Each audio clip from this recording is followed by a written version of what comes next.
ஓம் நம சிவாய. தெய்வத்தின் குரல் முதல் பகுதி, இயற்கை காட்டும் ஈஸ்வர தத்துவம் என்ற தலைப்பில் மகாபெரிவா அருளிய உரை. சிருஷ்டியில் பலவிதமான சக்திகள் பல்வேறு வஸ்துக்களிடம் வியாபித்திருக்கின்றன.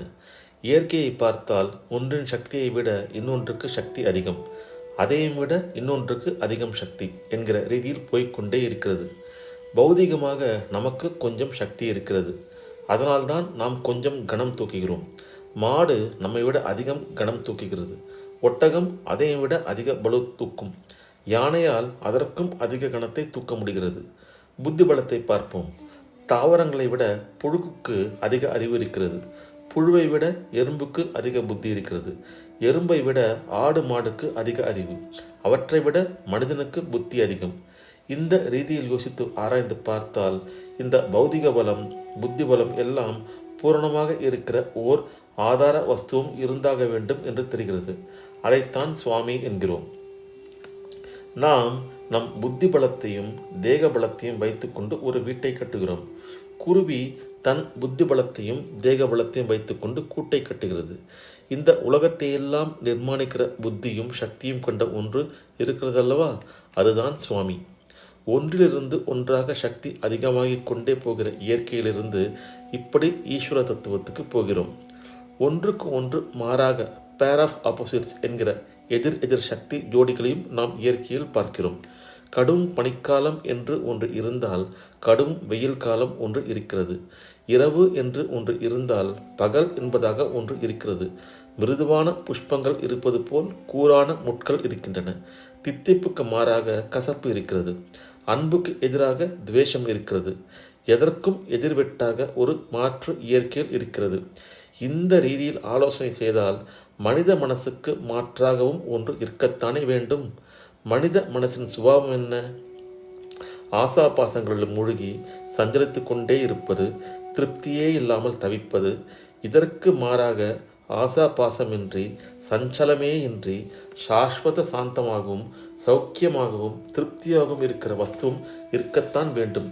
அப்படிப்பட்ட வஸ்து தான் சுவாமி. இயற்கையில் சகலமும் மாறிக்கொண்டிருக்கிறது. சில மாறுதல்கள் மட்டும் நம் கண்ணுக்கு தெரிகின்றன. ஆனால் நாம் மாறாததாக நினைக்கிற மலையும் சமுத்திரமும் கூட காலக்கிரமத்தில் மாறிக்கொண்டேதான் இருக்கின்றன. இயற்கையில் எதுவுமே சாஸ்வதம் இல்லை. இதற்கு எதிராக மாறாமலே ஒன்று இருக்கத்தான் வேண்டும். அதுதான் சுவாமி என்பது.